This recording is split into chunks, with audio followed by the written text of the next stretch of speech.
Bapak Ibu para peserta acara seminar nasional, peran media menyukseskan pemilu 2024 berkualitas dan berintegritas.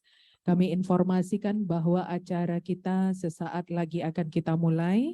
Kita menunggu kedatangan Gubernur Sumatera Barat yang diwakili oleh Asisten Administrasi Umum. Kami ucapkan selamat datang kepada Bapak Dr. Haji Idham Khalik MSI, Komisioner KPU RI yang sudah hadir, dan juga selamat datang kepada Bapak Teguh Santosa, Ketua Umum Pengurus Pusat Jaringan Media Siber Indonesia yang sudah hadir di tempat acara.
Selamat datang Gubernur Sumatera Barat yang diwakili oleh Asisten Administrasi Umum Sekretariat Daerah Provinsi Sumatera Barat.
Hadirin dimohon berdiri.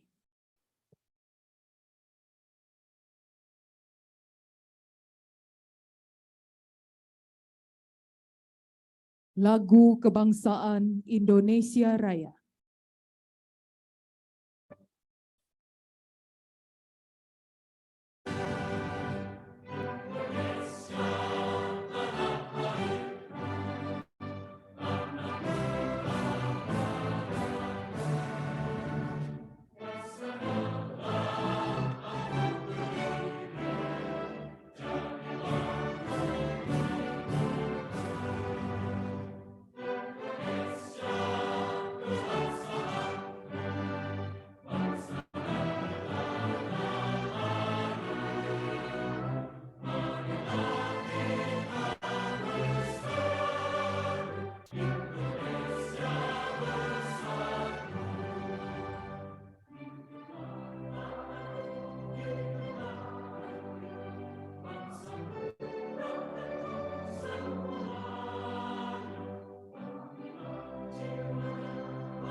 Mars Jaringan Media Siber Indonesia.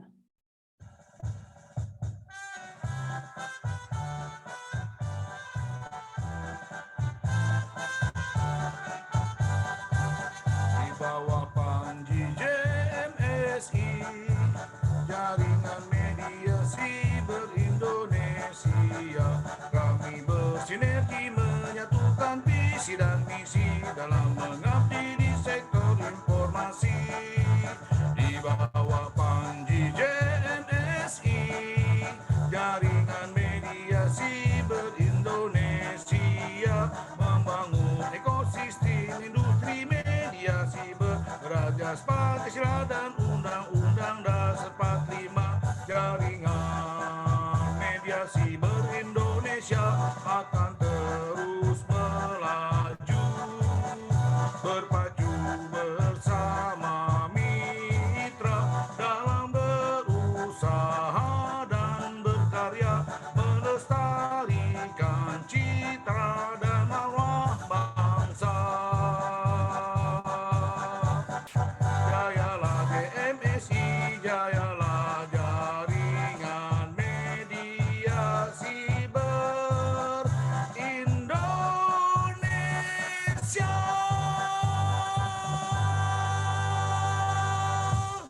Hadirin disilahkan duduk kembali.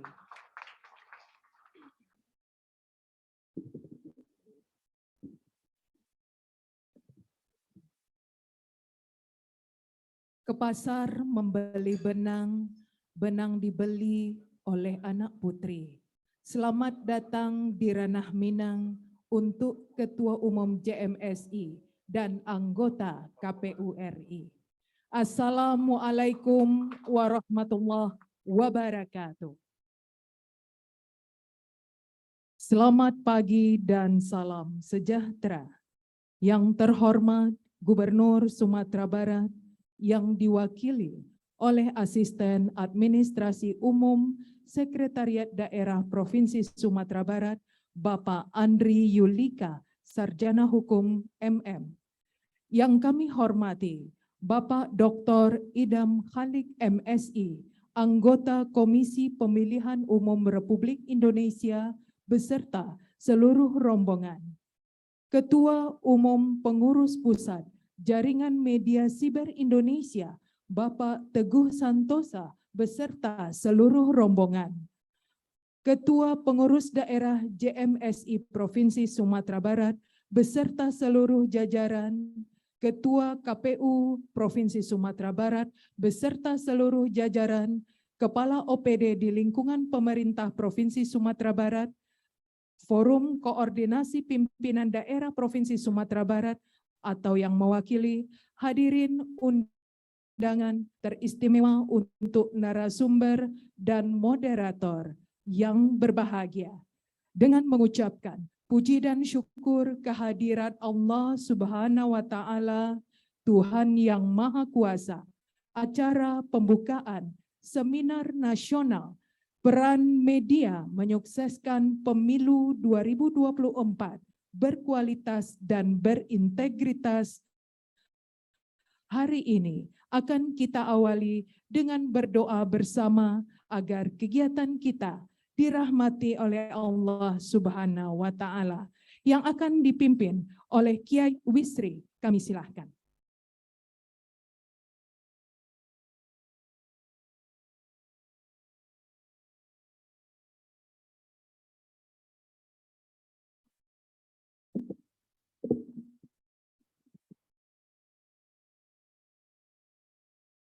Bismillahirrahmanirrahim.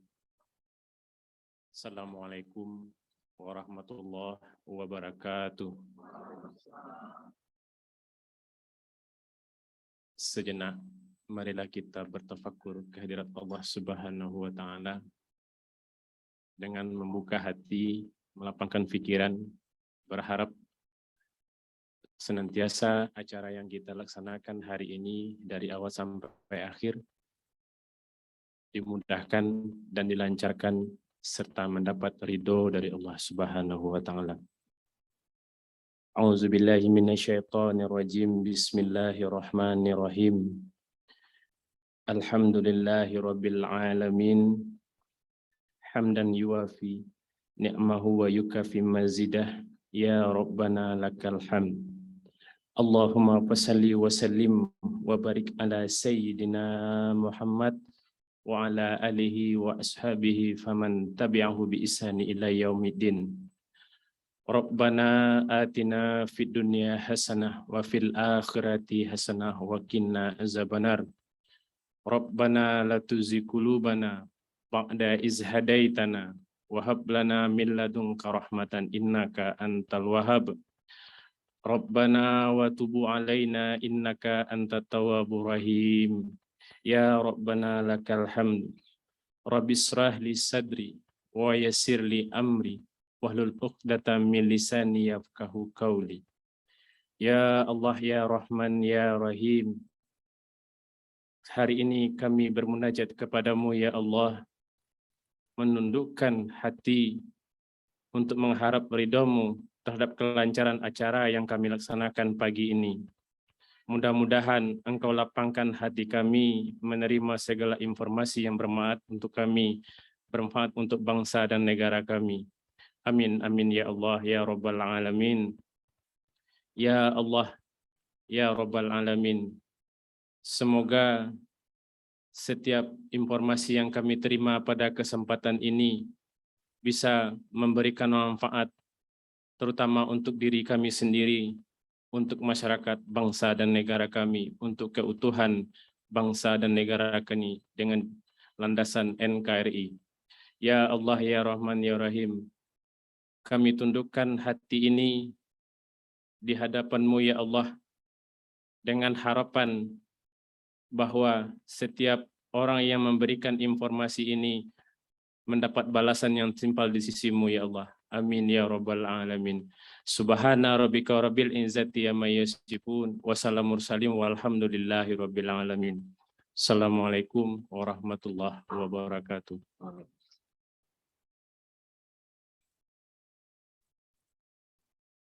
Hadirin yang kami hormati, selanjutnya sambutan Ketua Pengurus Daerah Jaringan Media Siber Indonesia Provinsi Sumatera Barat yang disampaikan oleh Sekretaris Pengurus Daerah JMSI Provinsi Sumatera Barat kepada Bapak Agus Wanto, Sarjana Pertanian. Dengan hormat kami silahkan.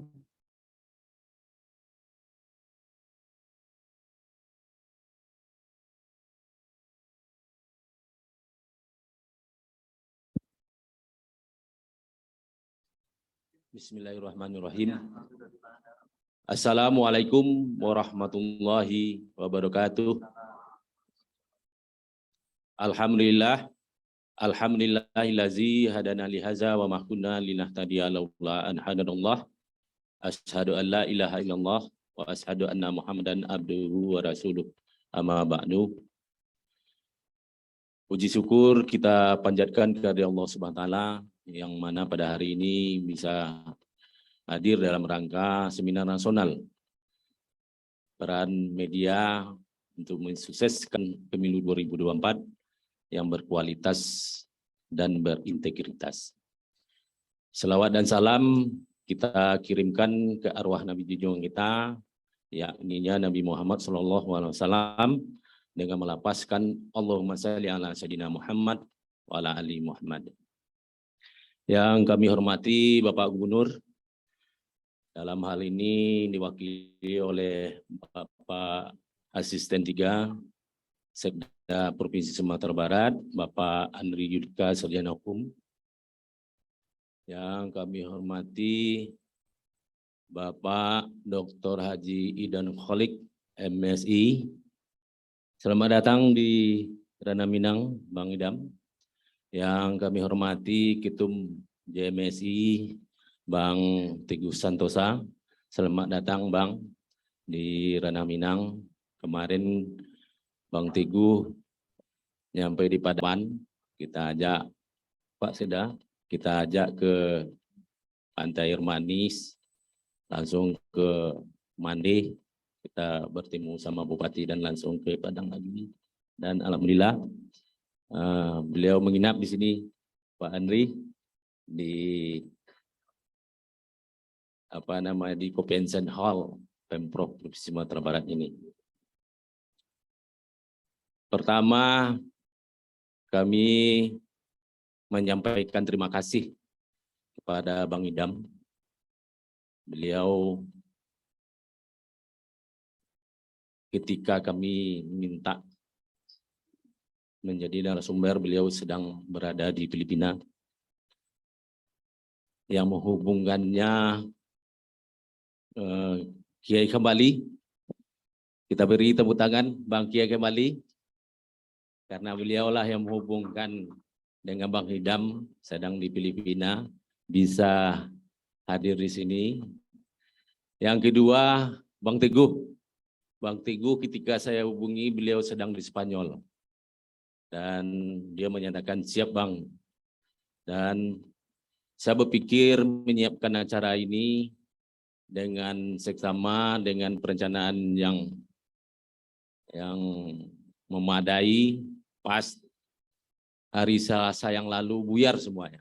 Saya panik karena Bang Idam memberikan kabar kepada staf KPU Provinsi Sumatera Barat bahwa acara rencananya tanggal 4 hari Sabtu 2022 di auditorium kantor gubernur. Dan saya dapat kabar itu langsung down. Ketum. Buyar ini semua ya kan?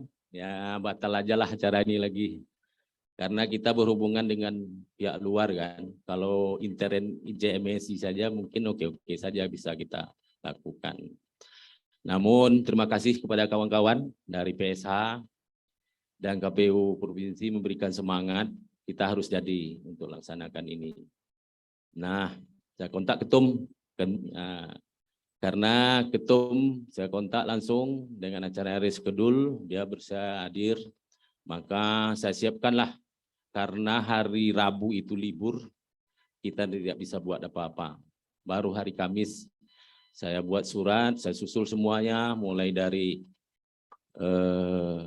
Forkopinda, maaf, penghormatan kepada Bapak Forkopinda, KPU Provinsi, kepada KPU Divisi Tenis Kabupaten Kota. Ini yang hadir ini, pesertanya adalah KPU Kabupaten Kota Divisi Penyelenggaraan Pemilu dan Kasubagnya. Jadi beliau ini mereka ini tuh pakai SPPD ini, jadi nggak repot juga panitia untuk mendatangnya. Yang kedua pengurus JMSI Sumatera Barat, yang ketiga adalah mahasiswa. Itu peserta. Nah saya lanjutkan dengan kegalauan tadi. Jadi susul surat-surat, saya hubungi, ini ada Bung Zuldi nih, memindahkan acara ini dari auditorium. Jadi gedung yang ada di kekuasaan Pemprov ini ada 4, auditorium, aula, convention hall, dan Istana Bung Hatta. Jadi 2 sudah berisi, ya Pak Andri. Ya, jadi tinggal pilihannya convention hall dan Istana Bung Hatta. Kita harus buka itu. Jadi penitia jangan curiga sama.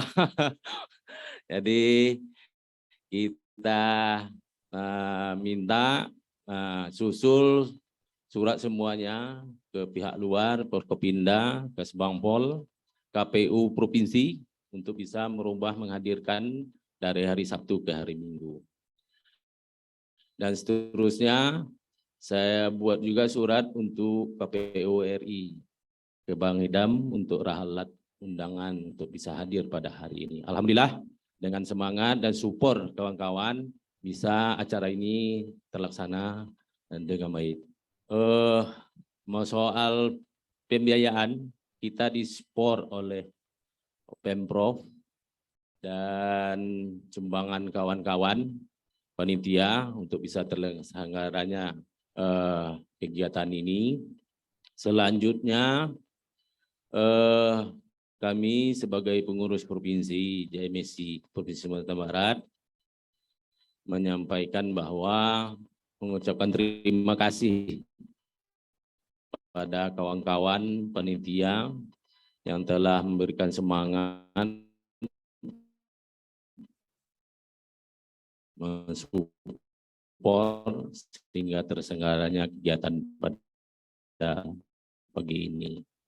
Menyampaikan mohon maaf kami pada peserta yang tidak pada tempatnya, kami sebagai pengurus Provinsi Sumatera Barat memohon maaf ketidaknyamanan Bapak Ibu sekalian. Terakhir, dalam kegiatan ini kami sampaikan juga bahwa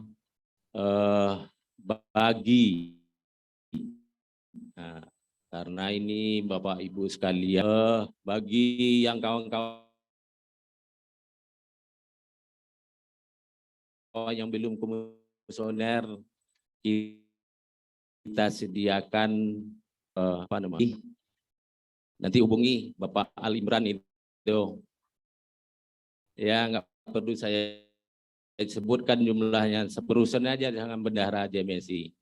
Bagi pejabat Kesubag yang fungsional, sekarang kan udah fungsional, itu perlu naik pangkat itu, sertifikatnya berurusan sama bendahara. Itu saja tuh Pak Andri, Bang Idam, atas penyampaian ini kurang berkenan, mohon maaf. Wabillahi taufik wal hidayah. Wassalamualaikum warahmatullahi wabarakatuh. wabarakatuh.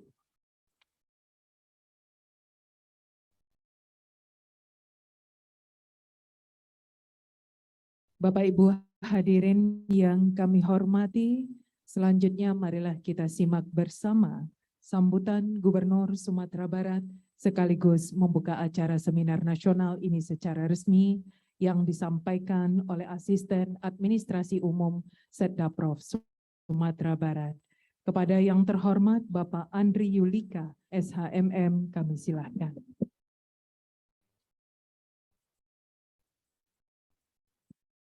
Bismillahirrahmanirrahim. Assalamualaikum warahmatullahi wabarakatuh. Sebelum kami menyampaikan sambutan ini, pertama izinkan menyampaikan permohonan maaf Pak Gubernur yang tidak bisa hadir pada kesempatan hari ini. Seperti disampaikan oleh Pak Sek tadi bahwa sedianya beliau hadir karena di jadwal yang pertama. Namun karena acara kita bergeser karena satu dan lain hal, pagi tadi Pak Gubernur ke Jakarta karena ada kegiatan di Jakarta.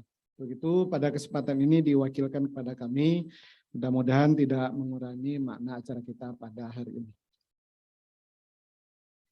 Alhamdulillahirrabbilalamin, wassalatu wassalamu ala asrafil anbiya'i wal mursalin wa ala alihi wa ashabihi rasulillah jamain. Syahadu an la ilaha illallah, syahadu anna Muhammad Rasulullah, Allahumma shalli ala Muhammad wa ala ali Muhammad. Rabbi shrah li sadri wa yassir li amri wa hlul 'uqdatam min lisani yafqahu qawli. Yang sama-sama kita hormati Bapak Dr. Haji Idham Khalik, Komisioner KPU RI, yang sama-sama kita hormati Pak Teguh Santosa, Ketua Umum PP JMSI. Selamat datang di Sumatera Barat, Pak. Kalau Pak Teguh kemarin sudah dibawa jalan, Pak, mungkin berarti Pak Idham juga harus dibawa jalan sehingga tahu Provinsi Sumatera Barat. Kemudian yang selanjutnya yang kami hormati Bapak Ibu dari Forkopimda, terima kasih sudah hadir, Bu. Kemudian Komisioner KPU Provinsi Sumatera Barat, dari KPU Kabupaten Kota se-Provinsi Sumatera Barat, pengurus JMI Sumatera Barat, kemudian hadirin undangan yang berbahagia, puji dan syukur marilah sama-sama kita panjatkan kehadiran Allah Subhanahu wa taala, berkat rahmat dan karunia-Nya kita bisa hadir pada acara seminar ini. Mudah-mudahan seminar kita pada hari ini tentang peran media mensukseskan pemilu 2024 berkualitas dan berintegritas bisa kita laksanakan dengan sebaik-baiknya. Selanjutnya salawat dan salam untuk Nabi besar kita Nabi Muhammad Shallallahu Alaihi Wasallam. Bapak Ibu yang kami hormati, pertama tentu atas nama pemerintah Provinsi Sumatera Barat, kami mengucapkan terima kasih dan apresiasi dilaksanakannya seminar nasional ini yang diselenggarakan oleh JMSI, Jaringan Media Cyber Indonesia. Dengan tema peran media mensukseskan pemilu 2024 berkualitas dan berintegritas. Bunga melati indah di taman, indah mewangi memberi arti. JMSI terlihat semakin menawan, bekerja dan berkaryalah sepenuh hati. Besar harapan kita, semoga melalui seminar hari ini media lebih berperan dalam dan berkontribusi yang nyata untuk seluruh tahapan pemilu 2024. Antara lain, pertama, membantu terwujudnya percepatan sosialisasi program dan tahapan pemilu 2024. Kedua, memberikan kesadaran kepada publik akan pentingnya menggunakan hak pilih. Serta ketiga, mendorong partisipasi pemilih pada pemilu mencapai target yang telah ditetapkan sebesar 79,5%.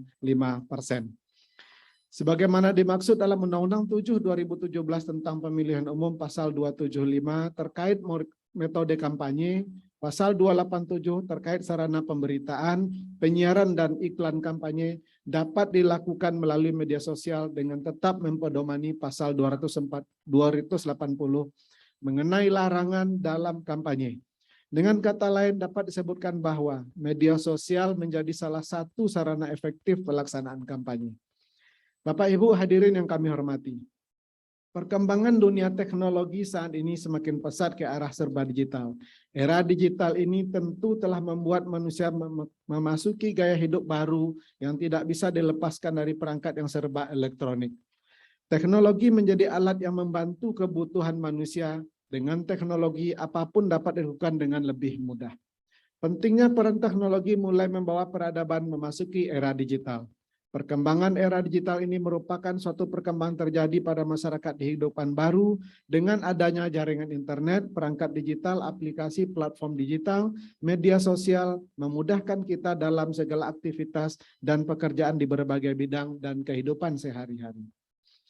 Berdasarkan riset dan data reportan menunjukkan bahwa jumlah pengguna media sosial di Indonesia mencapai 191,4 juta pada tahun 2020, Januari 2022.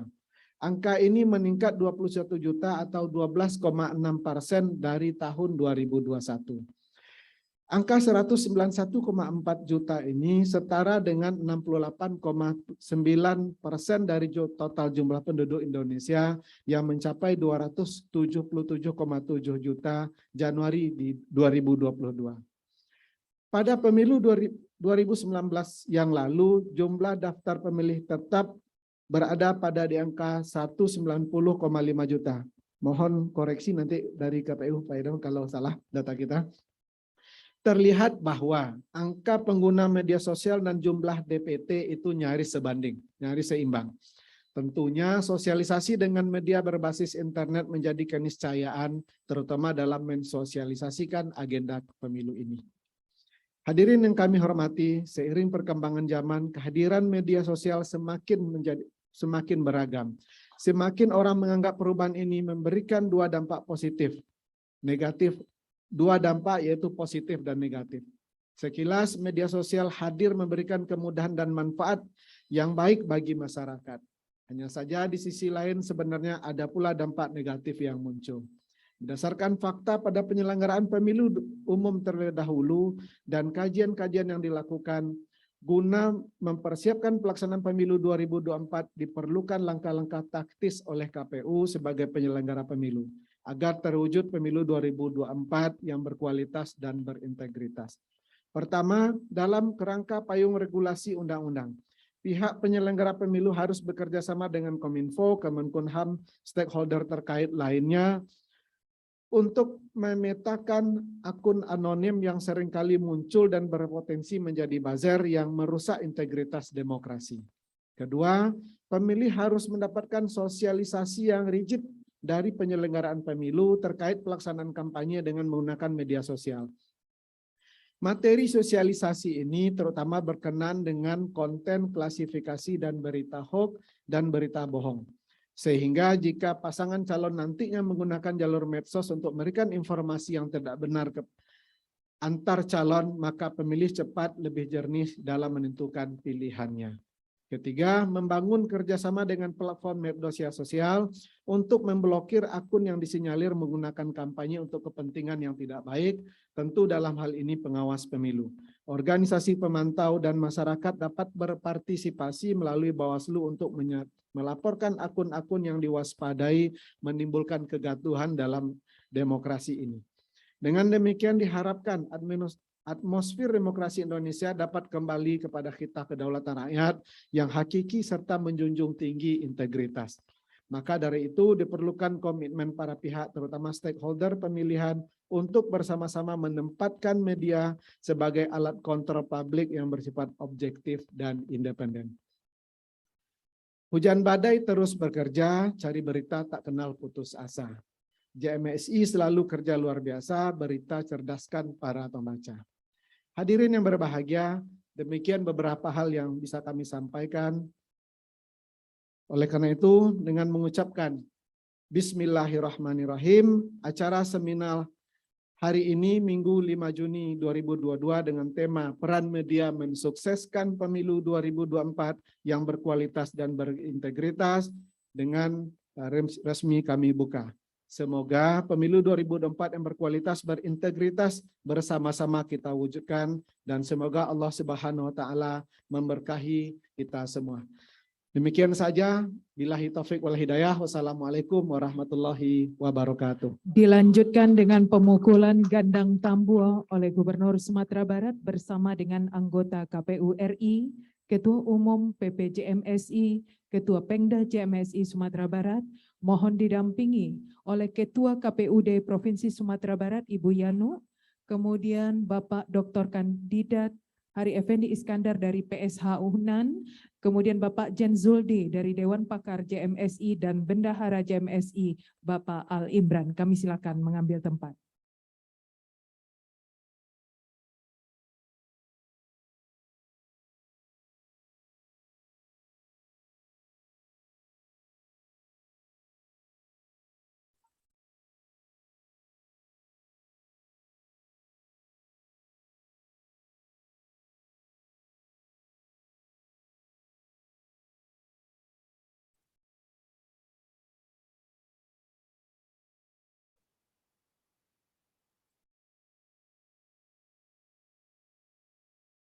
Baik, sama-sama kita hitung untuk pemukulan gandang tambua.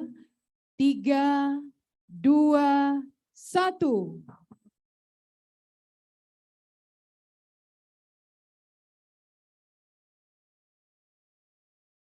Baik, Bapak Ibu hadirin yang kami hormati, dilanjutkan dengan foto bersama.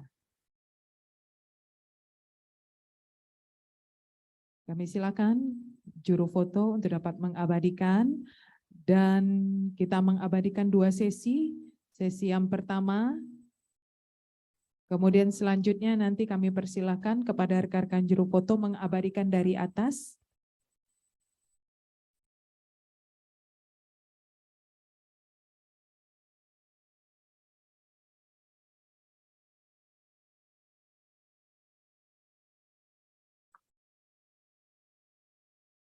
Baik, kita masuk ke sesi kedua. Kami mohon Bapak untuk dapat balik kanan, Ibu.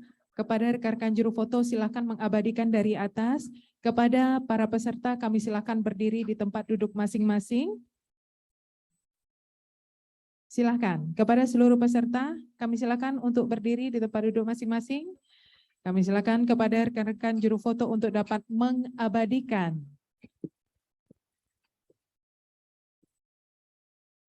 Baik, Bapak Ibu.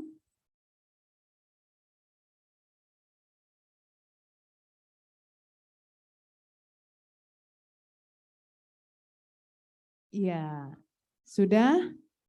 Terima kasih. Kepada Bapak Gubernur, ke Bapak Iram Khalik dan Bapak Teguh Santosa kami silakan kembali ke tempat.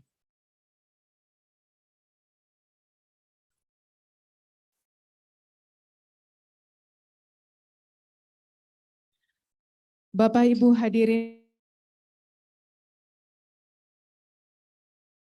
untuk istirahat sejenak sambil menikmati hidangan snack yang sudah disediakan.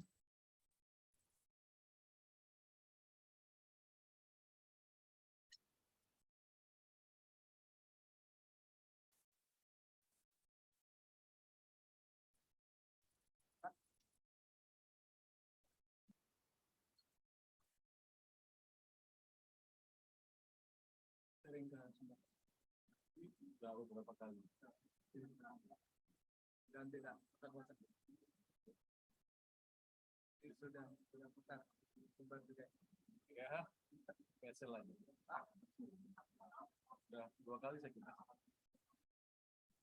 Kita itu orang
Bapak Ibu hadirin yang kami hormati, selanjutnya kita akan masuk penyampaian materi dari narasumber kita, di mana narasumber kita yang pertama adalah Bapak Dr. Haji Ihram Khalik MSI, anggota KPU Republik Indonesia. Narasumber kita yang kedua adalah Bapak Teguh Santosa, Ketua Umum Pengurus Pusat Jaringan Medisiber Indonesia. Dan narasumber kita yang ketiga adalah Bapak Dr. Kandidat Hari Effendi Iskandar dari PSH Universitas Andalas.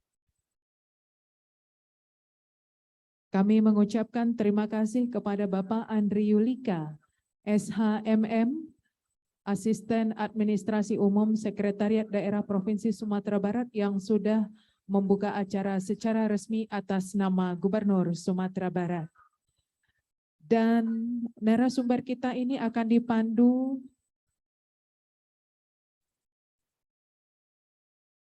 oleh moderator, yaitu Bapak Jen Zuldi, Sarjana Hukum.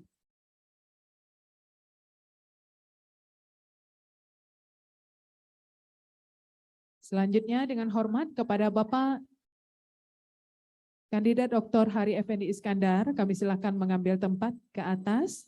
Dan juga kami undang moderator yang akan memandu kegiatan ini, Bapak Jen Zuldi, Sarjana Hukum, untuk dapat mengambil tempat. Dan Bapak Ibu hadirin yang kami hormati, selanjutnya kegiatan ini kami serahkan dan akan dipandu oleh moderator kita. Kami silakan.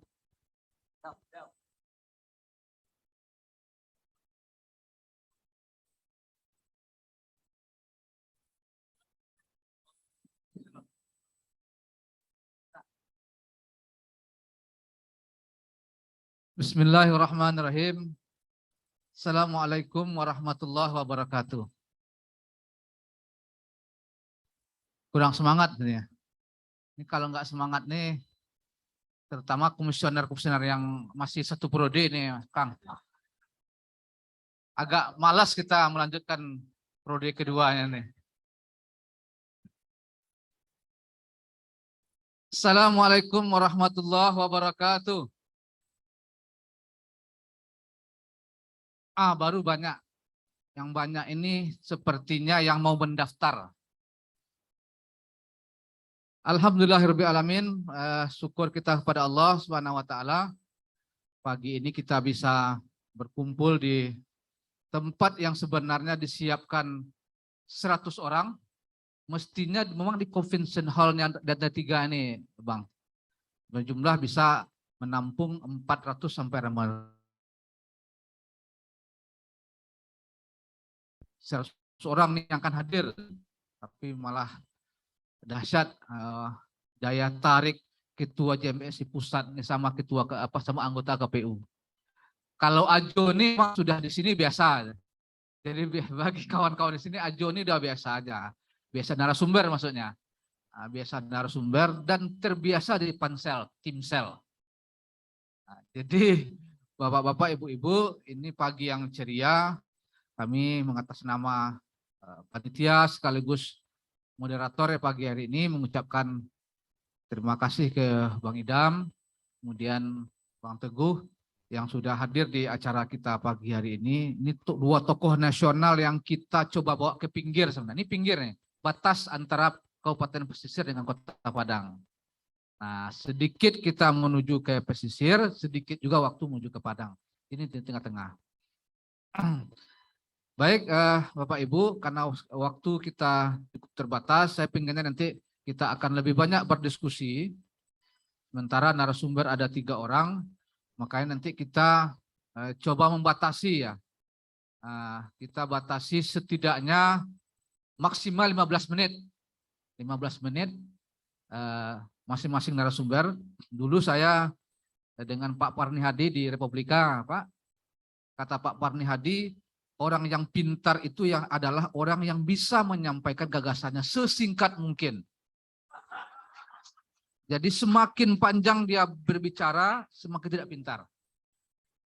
Jadi makanya saya bilang ke Pak Andri Yulika, saya kebetulan pembantu juga Pak di apa itu, di apa namanya di provinsi ya, jadi bantu-bantu lah. Jadi yang orang pintar tuh yang sesingkat mungkin. Jadi singkat tuh perintah sebenarnya. Angkat kursi atau pindahkan tempat bergerak, itu orang pintar tuh. Tapi kalau apa dulu berbelok dulu sebenarnya mau perintah tapi berbelok ke sana kemari dulu, nah itu nggak pintar tuh. Jadi waktu kita berikan 15 menit masing-masing narasumber. Nah, saya harap dan saya sebagai moderator akan mengingatkan nanti kalau sudah 15 menit harus berhenti. Karena ini banyak yang mau ditanyakan nih, terutama kepada Bang Idam nih, teman-teman yang hadir 19 kota kabupaten ini. Jadi ya pengennya dekat sama Komisioner Pusat aja. Sama kawan-kawan provinsi ini nampaknya tunggu cerdas tadi itu tinggal perintah aja dari pusat. Jadi harapannya nanti maka dari itu karena daya tariknya ini memang KPU RI nih Bang Idam. Maka dari KPU dulu yang ngomong supaya menghindari rasa penasaran kawan-kawan ini. Nah setelah itu nanti kita minta Ajo menengahi sesi kedua keduanya, narasumber kedua, dan terakhir nanti baru tuan rumah. Nah, ini tahu kami tuan rumah nih JMSI yang melaksanakan cara ini. Dari ketum kami nanti di akhir. Untuk menghemat waktu supaya tidak dibilang tidak cerdas, kami serahkan kepada Bang Idam dengan segala hormat. Silakan Bang.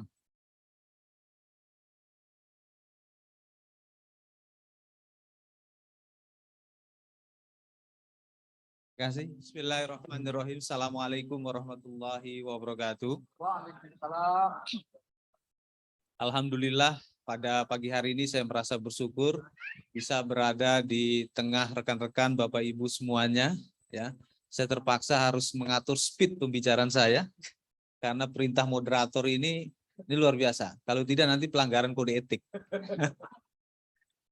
15 menit. Padahal saya sudah mempersiapkan presentasi 3 jam nonstop. Yang saya hormati kepada Bang Teguh Sentosa beserta pengurus ya di tingkat Provinsi Sumatera Barat beserta pengurus kepada Bang Hari ya, Hari Effendi ya, beliau ini guru kita semua. Ya. Bapak aktivis. Makasih Bang, saya sudah bisa berdampingan ya. Yang saya Sumatera Barat ya, ada Uni Yanu Sri Mulyani, ada Bang Gebril, Bang Izwarni ya, ada Bang Yuzalmon ya. Terima kasih luar biasa bisa menemani saya di sini ya, karena memang betul, saya ini baru pertama kali saya datang ke sini. Ya, rekan-rekan KPU Kabupaten Kota yang hadir pada kesempatan ini yang saya hormati dan saya banggakan. Dan tentunya yang saya banggakan mentor saya, senior saya, Bang Kiai Hambali. Ya. Saya kebetulan itu persis satu tingkat di bawah beliau waktu kuliahnya. Nah, jadi kalau ada yang bilang saya hebat, saya sebenarnya nggak hebat. Yang hebat tetap Kiai Bang Hambali. Ibu bapak dan rekan-rekan semuanya yang saya hormati dan saya banggakan ya. Bicara Sumatera Barat, Padang, saya sebenarnya punya emotional engagement. Punya ikatan emosional dengan Sumatera Barat, dengan Padang. Tidak bermaksud memuji dan menyampaikan ekspresi yang enak didengar, tidak bermaksud seperti itu. Saya sudah lama mempelajari Bapak Republik, pemikiran Bapak Republik, ya Bapak Ibrahim, atau yang punya gelar Sultan Datuk Malaka, atau publik mengenalnya Tuan Malaka. Dan saya sangat yakin rekan-rekan ibu bapak semua sudah mendalami pemikiran beliau. Ya, kenapa saya ingin menyebut beliau sebagai Bapak Republik? Ya, karena hari ini negara kita bernama Republik Indonesia. Ya, dan beliau mendapatkan gelar sebagai pahlawan nasional. Ya, dan saya juga pernah menziarahi beliau di Kediri. Ya, terus selanjutnya juga saya membaca memoir Pak Bung Hatta, Proklamator. Kebetulan saya membaca pertama kali itu dalam bahasa Inggris, memoir beliau ditulis oleh orang asing. Dan itulah setidak-tidaknya yang mengikat saya dengan Sumatera Barat yang fakta sejarahnya banyak melahirkan tokoh-tokoh besar. Saya minta maaf nih Bang Moderator, ya. Jadi itu dispensasi ya dari 15 menit ya. Maksud saya ini ekspresi saya. Mudah-mudahan dikabulkan ini. Ya. Dan alhamdulillah pada hari ini saya bisa berkunjung langsung ke Sumatera Barat, ya, dan saya sangat yakin ke depan Sumatera Barat bisa menjadi salah satu role model demokrasi elektoral di Indonesia. Saya dilantik memang belum lama, 12 April 2022, dan ini merupakan seminar yang berkaitan media yang pertama pasca kami dilantik 12 April. Ya. Apalagi saya di sini bisa bertemu dengan tokoh ya, tokoh media dan tokoh intelektual. Ya, ini luar biasa bagi saya dan pada dasarnya saya juga akan belajar bersama-sama dengan rekan-rekan semuanya. Bicara tentang media dan pemilu, pada kesempatan ini saya ingin coba merefresh ingatan kolektif kita bersama tentang konstitusi kita. Kenapa saya ingin awali tentang konstitusi? Karena demokrasi kita adalah demokrasi konstitusional. Pasal 22E, bab 7 Romawi itu bertemakan pemilu. Pasal 22E yang memuat 6 ayat itu merupakan hasil amandemen ketiga Undang-Undang Dasar 1945. Bab dan pasal tersebut itu berbicara tentang penyelenggaraan pemilu, termasuk siapa yang menyelenggarakan dan pesertanya siapa saja di sana. Nah, kenapa ini penting untuk saya sampaikan? Karena pasal tersebut yang diamandemen pada hasil amandemen ketiga tahun 2021 tentunya memiliki ikatan sejarah. Kenapa pasal tersebut itu muncul? Yaitu kembali kepada amanah reformasi politik, tepatnya gerakan reformasi politik 1998. Apa hubungannya dengan media? Ya, media memiliki peran besar pada waktu itu yang akhirnya dapat menopang gerakan reformasi politik dan sehingga gerakan reformasi politik berhasil. Pasca jatuhnya rejim Orde Baru pada tahun 1998, kita mulailah melakukan proses demokratisasi. Menurut para ilmuwan, demokratisasi itu tahapannya dibagi 3 tahap. Ada transisi, ada konsolidasi, dan ada pematangan. 2004 sampai hari ini, berdasarkan RF Rencana Pembangunan Jangka Menengah, kita masih dalam tahap konsolidasi demokrasi. Robert Dahl mengatakan bahwa dalam era konsolidasi demokrasi, ya, demokrasi is the only game in town. Demokrasi adalah satu-satunya nilai yang harus kita sepakati dan harus kita implementasikan. Tapi tentunya pada kesempatan ini saya tidak sekedar bicara tentang demokrasi atau demokrasi elektoral, tapi saya ingin coba menstimulasi kita semua untuk bagaimana melihat peran besar media. Ya, gerakan reformasi pada tahun 1998 yang menghasilkan amandemen ketiga, salah satunya dari 4 amandemen, itu menegaskan tentang idealisme pers, idealisme media. Kalau kita belajar tentang studi media, pasti kita akan berkenalan dengan filosof Inggris kelahiran Irlandia yang bernama Edmund Burke. Beliau mengatakan pers is the fourth estate of, ya, pers adalah pilar keempat demokrasi. Kenapa ini penting untuk saya sampaikan kepada kita semua? Saya ingin mempertegas peran pers hari ini di tengah beragam isu maksud saya media ya, media pada umumnya di tengah beragam isu, apalagi lanskap politik kita atau politik elektoral kita sedang berada dalam post-truth world, kata Prancis Fukuyama, dalam dunia pasca kebenaran, yang dimana nalar digantung dan emosional dikedepankan sehingga kita mudah mengkonsumsi informasi-informasi yang tidak rasional, yang tidak faktual, yang tidak objektif dengan daya tarik clickbait. Seperti itu Bang ya. Yang nanti saya yakin beliau, Bang Teguh ini pasti mengeksplorasi lebih dalam lagi. Itulah kenapa tadi saya sudah mempersiapkan speech 3 jam tanpa teks, tapi moderator 15 menit. Oke, ya, jadi saya ingin menegaskan bahwa pers atau media itu pilar keempat demokrasi. Dan saya pada kesempatan ini saya senang diundang oleh tokoh media, diundang oleh organisasi media, ya, itu artinya bahwa media menjadi bagian penting dari suksesnya penyelenggaraan pemilu serentak 2024 di Indonesia dan khususnya di Sumatera Barat. Hari ini bukti dari komitmen itu. Dan kalau kita bicara tentang idealisme pers, itu tentunya kita kembali kepada Undang-Undang Nomor 40 Tahun 1999 tentang pers. Satu-satunya undang-undang di Indonesia yang tidak punya peraturan turunan. Benar ya Bang ya? Itu nggak ada. Kalau undang-undang pemilu tidak hanya peraturan KPU, tapi juga ada keputusan, ada surat edaran bahkan. Ya, seringkali saya mendapat kritikan surat edaran mengalahkan PKPU bahkan. Seringkali, tapi itu nanti Bang Gabriel yang menjelaskan. Mungkin itu kurang dalam mempelajarinya kali Bang Gabriel ya. Dan ini undang-undang satu-satunya yang nggak punya turunan. Begitu hebatnya pers, begitu hebatnya media. Karena dia pilar keempat demokrasi. Kalau kita melihat dalam pemikiran Montesquieu, Rousseau ya, atau aliran teori kontrak sosial. Ada eksekutif, ada legislatif, ada yudikatif, dan yang keempat adalah pers. Ya. Dan hari ini pers semakin meneguhkan perannya di era post-truth yang nanti kita akan diskusikan. Tapi tentunya ketika kita bicara tentang pers, ada sejarah yang sangat membanggakan dari Sumatera Barat. Saya yakin Ibu Bapak selaku putra-putri Sumatera Barat ya pasti mengenal yang namanya tokoh perempuan hebat bernama Rohana Kudus. Ya. Jadi kalau ada putra-putri Sumatera Barat yang belum membaca profil Rohana Kudus, saya pikir wajib membaca. Ya, wajib membaca. Karena saya saja yang terlahir di Jawa Barat, saya baca profil beliau. Begitu hebatnya dan beliau memiliki nasionalisme yang luar biasa. Karena memang pers dan nasionalisme tidak bisa dipisahkan. Ya.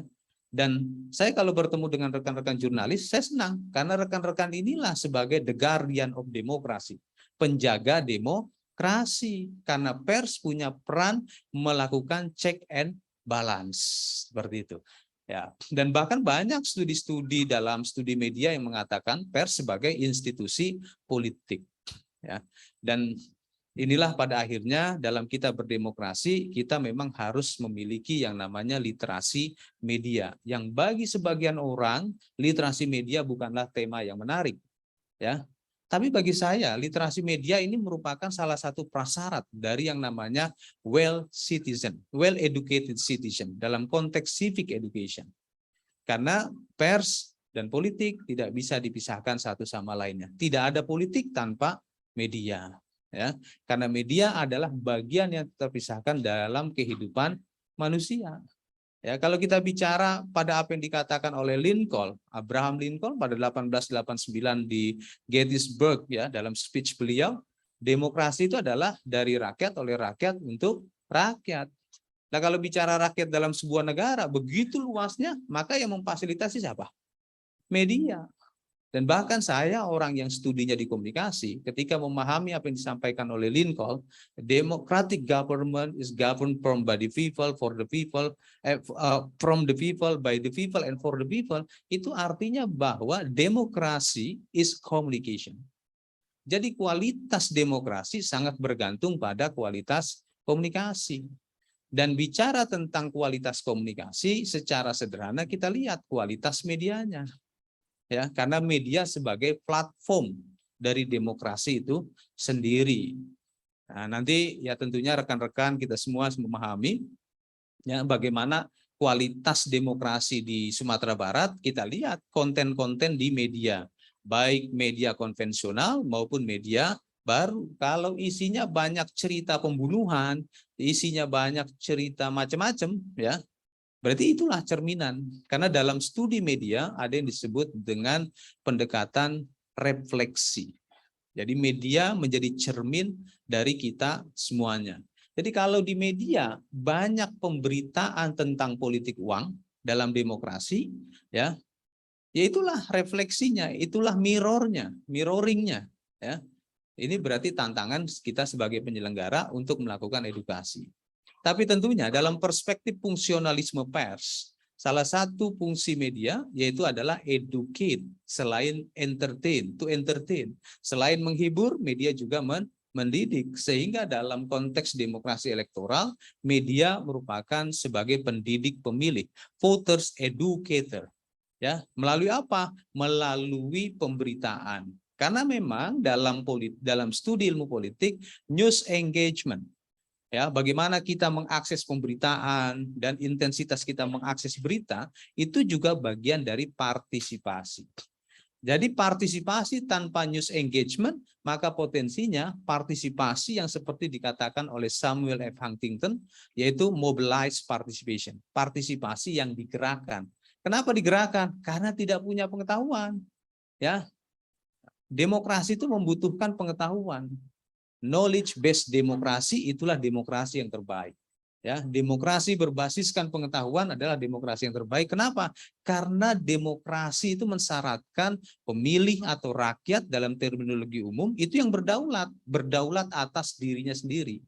Karena kita ketahui dalam praktek demokrasi elektoral, social circle, lingkaran sosial itu akan menekan dan tidak sekedar menekan, tapi mengancam, mempersekusi pemilih dalam menentukan pilihan politiknya, dalam menentukan keputusan elektoralnya.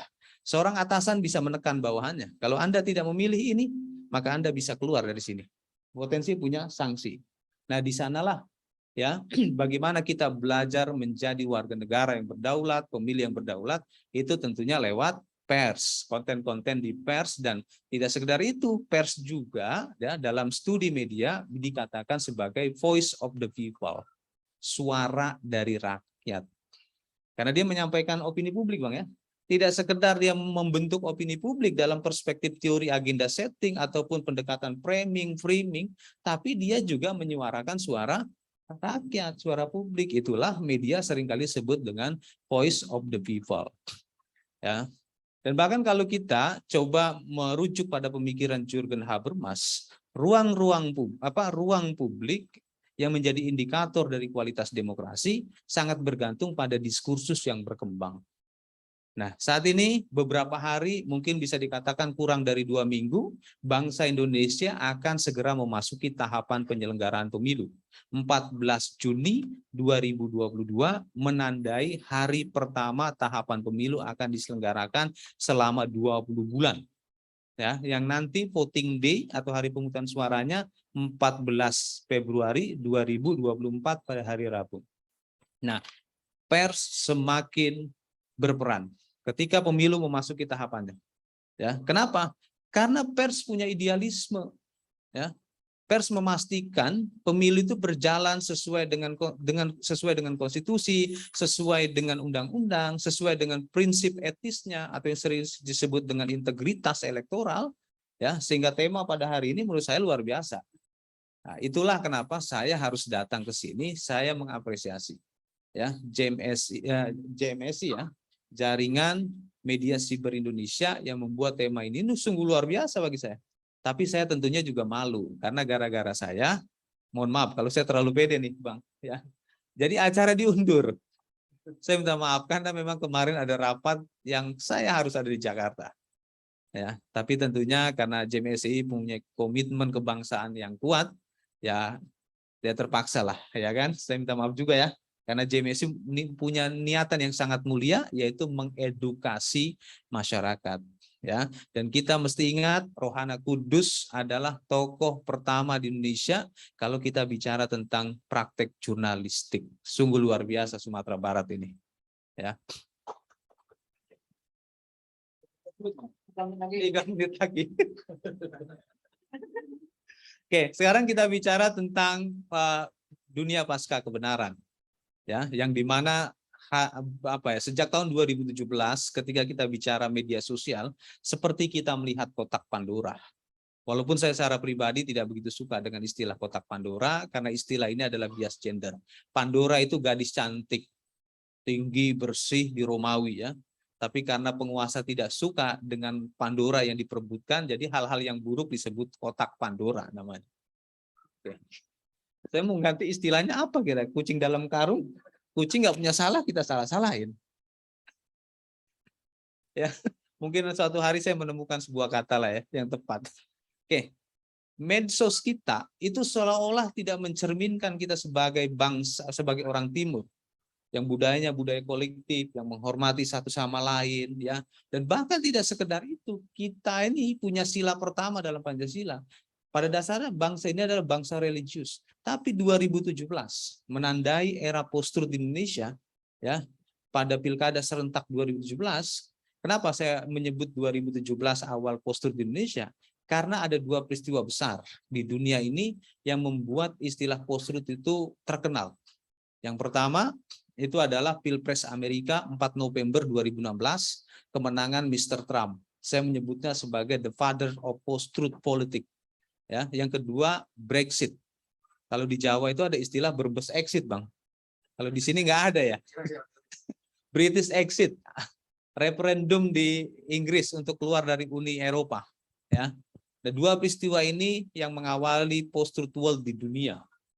Ya, dan ternyata karena kita memang mengalami Amerikanisasi, ya apa yang terjadi di Amerika terjadi di kita. Karena medianya sama. Hari ini bicara tentang tantangan penyelenggaraan pemilu, ya, potensinya saya melihat masih sama.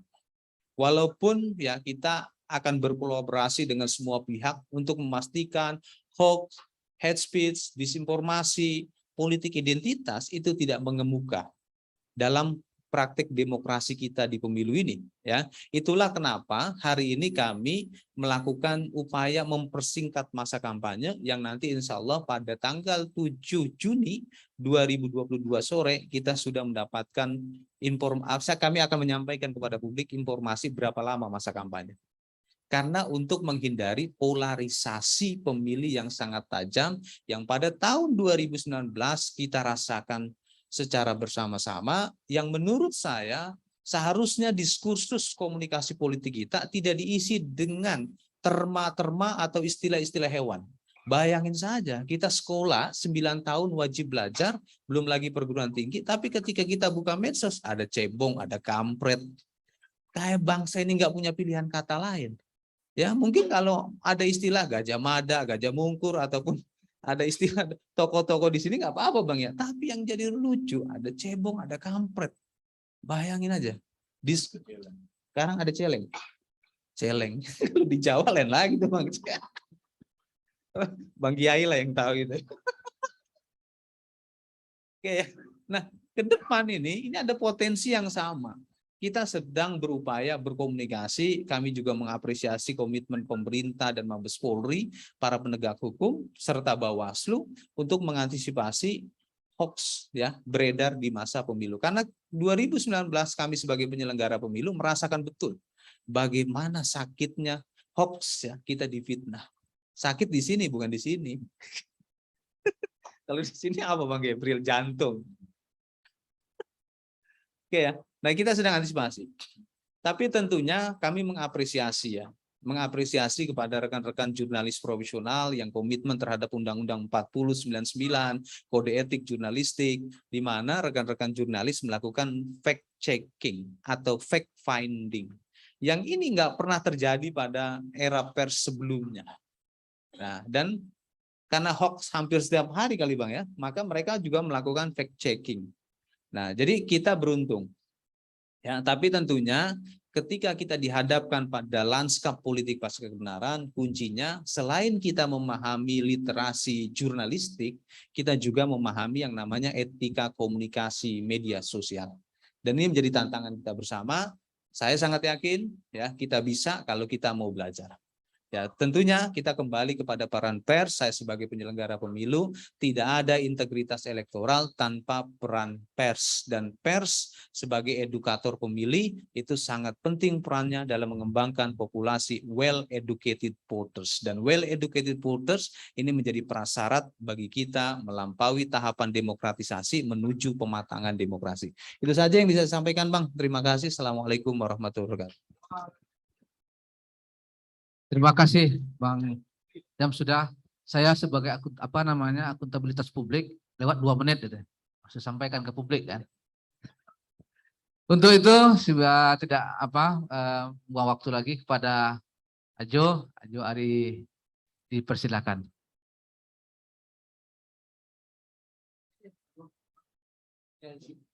Bismillahirrahmanirrahim. Assalamualaikum warahmatullahi wabarakatuh. Alhamdulillah wa syukurillah, la haula wa la quwata illa billah. Allahumma shalli ala sayyidina Muhammad wa ala sayyidina Muhammad. Saya yang saya hormati Kang Idam, Bang Teguh, moderator, dan para sahabat semua, undangan hadirin yang berbahagia. Sebelum saya memulai hantaran, ya saya kira nanti nggak panjang-panjang juga. Mudah-mudahan waktu saya tidak sepanjang Kang Idam, sehingga waktu yang tersisa lebih banyak untuk Bang Teguh nih. Karena sengaja minta yang terakhir. Seperti banyak hal yang ingin disampaikan nanti. Tapi sebelum saya memulai, ada 2 orang yang saya mau izin nih. Pertama, saya mau izin kepada guru saya, Bang Adam. Bang Adam nih, Dr. Zainal Zubir. Terima kasih Bang atas supportnya, atas dukungannya selalu, sehingga acara ini bisa terlaksana dengan baik. Kemudian yang kedua, abang saya juga, mentor saya Bang Ke kembali. Makasih Bang sudah datang dari Medan, khusus untuk hanya mensupport kegiatan ini Kang. Ada beberapa hal yang ingin saya sampaikan. Kalau kita dengar Kang Idam ngomong itu kayak rasa di ruang kuliah gitu. Terpesona ya, dengan pengetahuan, kedalaman pengetahuan beliau terhadap politik, demokrasi, dan pemilu ya, luar biasa. Terpana ya. Jadi kalau ada teman-teman, sahabat-sahabat yang mau naik kelas ke KPU Pusat, kalaupun tidak melampaui menyamai kemampuan beliau lah. Dari sekarang tentu harus belajar keras ya. Itu harapan saya ya. Harapan saya begitu kuatnya dan wajarlah beliau kemudian terpilih menjadi anggota KPU RI saya kira. Saya aja yang mengajar tiap hari di kelas terpesona lihat beliau begitu sangat passion ya, artinya lancar tanpa ada mikir gitu, kayak ngalir gitu, lancar gitu, luar biasanya. Itu satu yang ingin saya katakan.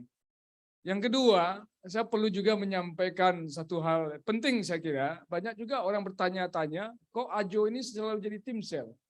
Apa hubungannya nih Fakultas Ilmu Budaya dengan seleksi KPU gitu loh. Dan saya pusing juga menjawabnya. Tapi bagi saya ini karena orang nggak tahu saja sebenarnya.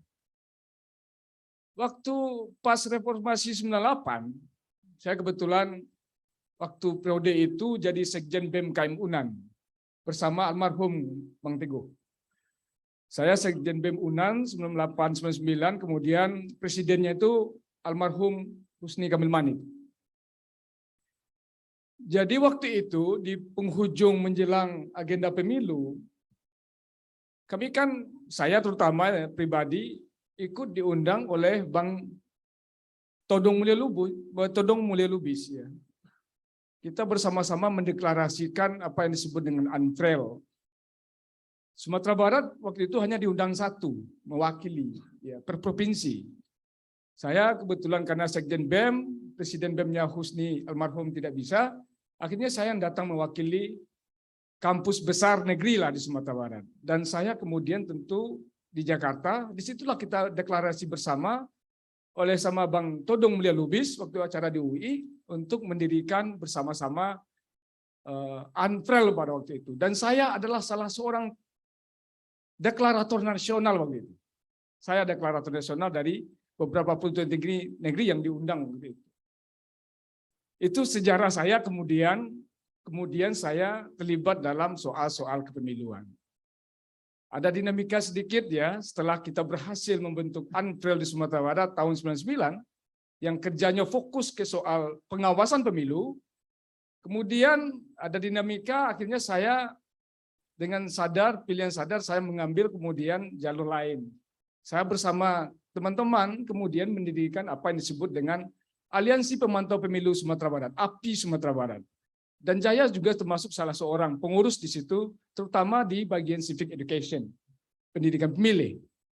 Dan kami bekerja sama dengan Forum Rektor, bekerja sama dengan ANFREL, bekerja dengan API, dan banyak lagi lembaga-lembaga pemantau pemilu waktu itu, waktu tahun pemilu pertama pasca reformasi 99. Dan alhamdulillah Herbert Phillips ini mengakui bahwa itu adalah pemilu yang paling dianggap sangat demokratis, sangat jujur dan fair yang berlangsung pada tahun pasca pergantian rezim di masa itu. Kemudian setelah saya di ANFREL, kemudian sampai sekarang saya masih rasanya aktif masih di dunia civil society ya, non-government organization. Saya mendirikan dengan teman-teman Pusat Bantuan Hukum ya, Sumatera Barat bersama Bang Fuad, sampai sekarang saya kira aktif ya, dan sampai sekarang studi saya walaupun saya ngajar di Fakultas Ilmu Budaya Universitas Andalas, studi saya masih berkaitan dengan pemilu dan politik. Ini penting saya jelaskan supaya jangan ada tafsir liar gitu. Ini karena kedekatan atau apa.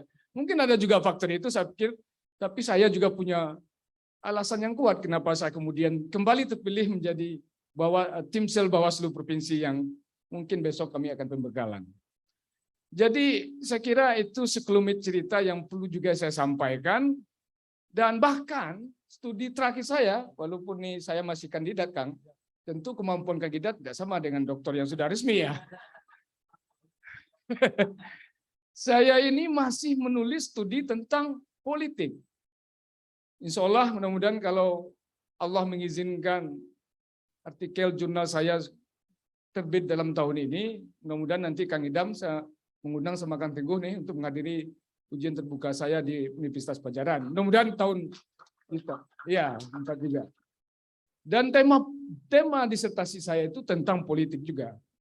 Saya menulis disertasi tentang dukun dan pilkada.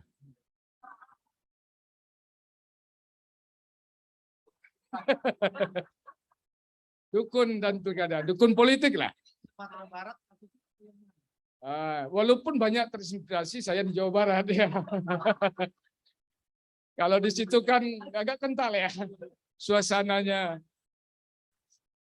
Saya bilang ini menarik juga saya untuk lihat studi tentang bagaimana relasi kuasanya orang pandai. Saya pakai term baru, bukan dukun tapi istilahnya orang pandai, karena bagi saya ada perbedaan sejarah perkembangan Islam di Minangkabau yang saya kira berbeda dengan daerah Jawa, sehingga kalau saya pakai dukun itu berat saya dikejar-kejar saya oleh para politisi nanti, karena orang Minang itu dalam sejarahnya kan pernah mengalami 2 kali gerakan pembaharuan ya, periode pertama dan periode kedua, dan salah satu gerakannya itu adalah ingin menghilangkan hal-hal yang berbau mistik dan tahyul dalam pengamalan ajaran Islam ya, via purifikasi. Jadi ini penting saya sampaikan sehingga kemudian tidak kemana-mana gitu ya, tidak kemana-mana. Dan saya terakhir mungkin karena saya tidak banyak mengambil waktu ya. Yang terakhir yang terkait dengan tema ini, saya mikir-mikir apa yang ingin saya sampaikan ini. Karena Kang Idam sudah sampaikan semua, penguasaan sejarah politiknya kuat sekali gitu. Apa ya? Pikir saya walaupun saya sudah menyiapkan juga poin-poin sebenarnya, tapi ini kan forum-forum pengujian sebenarnya. Ketika diminta waktu menyampaikan lisan ya disinilah diuji kemampuan kita ya kan. Nah, jadi saya pikir-pikir.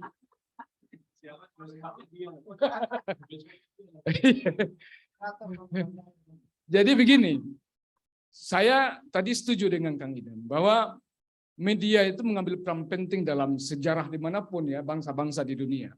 Terutama mulai dari proses pembentukan negara ya sampai ke proses pembangunan negara. Ini kan demokrasi bagian dari pembangunan politik negara. Kalau kita lihat menukik di Indonesia, kita lihatlah perjuangan sejarah bangsa menjadi Indonesia itu adalah perjuangan dari kontribusi para pegiat pers, pegiat media. Dan itu kan memang tampak hasilnya. Bagaimana kemudian perjuangan kemerdekaan di awal abad 20 itu terjadi ledakan media, dan itu bersamaan kemudian lanjutan dengan berkaitan dengan perjuangan diplomatik. Kita kan dalam sejarah itu kan mengenal dua perjuangan, klasifikasi perjuangan dalam kebangsaan. Ada perjuangan fisik, ada perjuangan diplomatik. Dan dua-duanya media memainkan peran yang amat penting dan strategis. Dan bahkan kemudian kita lihat betapa banyaknya tokoh-tokoh the founding father kita itu berasal dari tokoh-tokoh media. Itu bukti yang nyata bahwa media itu sangat memiliki peran penting dan strategis dalam konteks pembangunan bangsa, termasuk juga dalam pembangunan politik. Itu aja yang mungkin ini yang mungkin saya bisa cari-cari untuk menandingi kehebatan Kang Idam lah, supaya juga dianggap baik gitu ya. Yang kedua menurut saya juga sedikit walaupun orang budaya, tapi sedikit-sedikit belajar lah tentang konsep teori politik ya kan, tentang post-truth, saya juga belajar. Tapi untuk meningkatkan pengantar saya, satu hal yang ingin saya katakan, dan mungkin ini adalah sebuah rekomendasi. Terakhir saya bekerja sama dengan KPU Provinsi melakukan riset tentang evaluasi tentang kampanye. Salah satu rekomendasi kami itu adalah bagaimana kemudian KPU ya, tantangan yang begitu berat yang seperti Idam katakan tadi itu direspon ya, sehingga kemudian landscape politik kita insya Allah di 2024 ini berbeda. Dan itu memang peran kuncinya salah satunya adalah ada di tangan penyelenggara gitu. Kita tahu bahwa dunia lompatan teknologi informasi ini maha dasar. Saya kira hal yang terpenting yang ingin saya sampaikan dalam konteks itu adalah memang KPU harus juga kreatif ya, dan sangat bagaimana kemudian berpikir keras agar kemudian tantangan-tantangan yang kita sebut tadi, munculnya politik black campaign macam-macam lah itu ya, yang katakanlah dalam arti negatif ya, itu bisa kemudian dijawab oleh KPU saya kira. Saya nggak tahu apakah kemudian ada hambatan soal regulasi.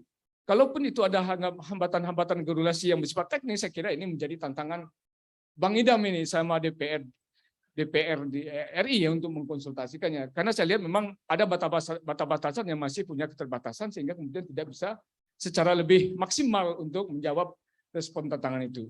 Saya kira itu poin saya, dan mudah-mudahan nanti lebih detail dikupas oleh Bang Teguh yang sengaja meminta lebih akhir dalam sesi ini. Demikian saja. Assalamualaikum warahmatullahi wabarakatuh. Saya juga harus sampaikan ke publik, Jo. Ajo kurang 3 menit. Berarti memang orang hebat Ajo ini. Jadi kalau jadi pansel ada tambah Ajo. Ada tambahnya Kang Idam. Ajo ini orang hebat karena memang lebih singkat memakai waktu yang tersedia.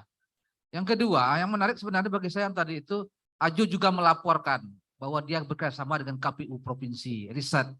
Ini harus dilanjutkan Bung Gabriel dan Ibu-Ibu dan lain-lain. Gitu. Itu pesannya di situ gitu. Kalau ada riset lagi, jangan lupa hubungi Ajo. Silakan Pak Ketum, dilanjutkan. Baik, bismillahirrahmanirrahim. Assalamualaikum warahmatullahi wabarakatuh.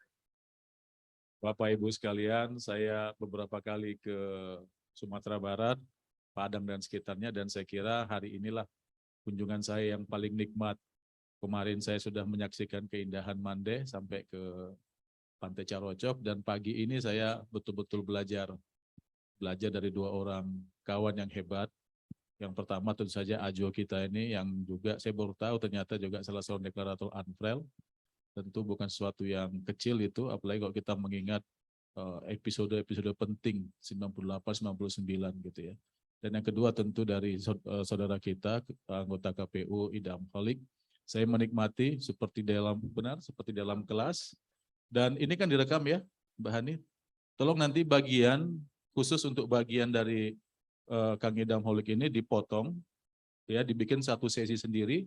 Dan nanti itu Bang Agus kita jadikan manual, ya, video ini jadi manual supaya kawan-kawan yang lain nanti bisa langsung ke situ fokusnya, ya, kawan-kawan JMSI di seluruh Indonesia. Karena ini penting, saya pikir dari sekian lama saya berkecimpung di dunia jurnalistik, dan saya juga sebetulnya seorang dosen juga. Baru kali ini saya melihat sebuah pembahasan yang begitu komprehensif, kompak, ya, dalam satu tarikan nafas saya kira tadi. Memang nggak ada berhentinya begitu, ya. Semua sudah diulas gitu. Sehingga saya berpikir ini apa lagi gitu ya.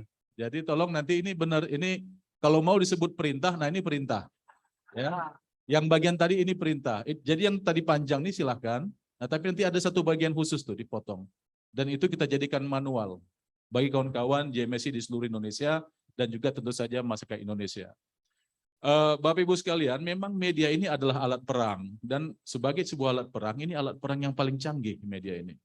Karena yang diserang dia tuh bukan bangunan fisik, ya, bukan instalasi militer, bukan apa, tapi sistem kepercayaan manusia, opini. Nah, ini yang menurut saya lebih mematikan daripada sekedar pengerahan pasukan, ya. Kalau misalnya kita sudah bisa merebut, kalau misalnya kita sudah bisa memastikan ketundukan objek atau target, kita tidak perlu lagi mengerahkan pasukan. Kenapa? Karena dia sudah tunduk. Ini alat perang paling canggih.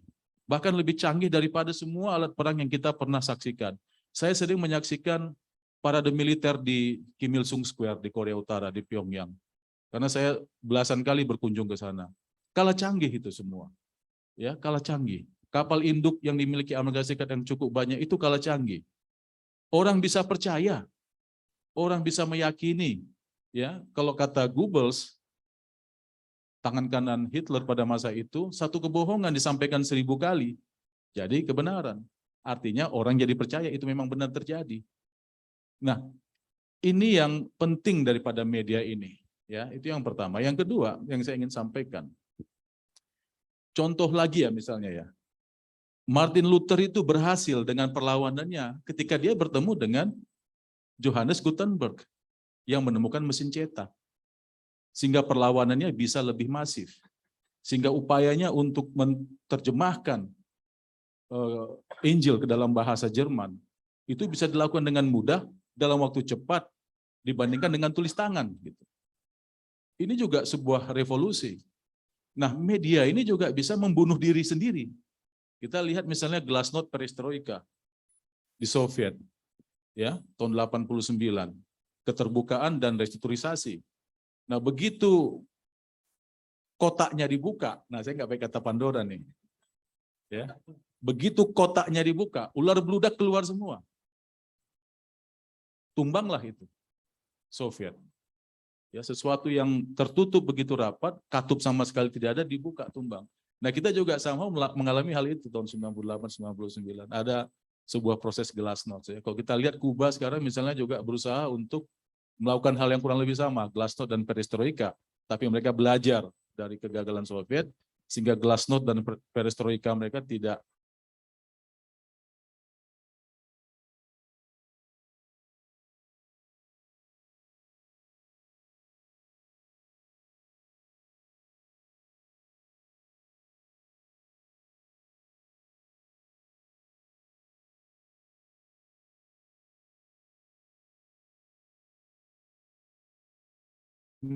dalam ini sangat besar.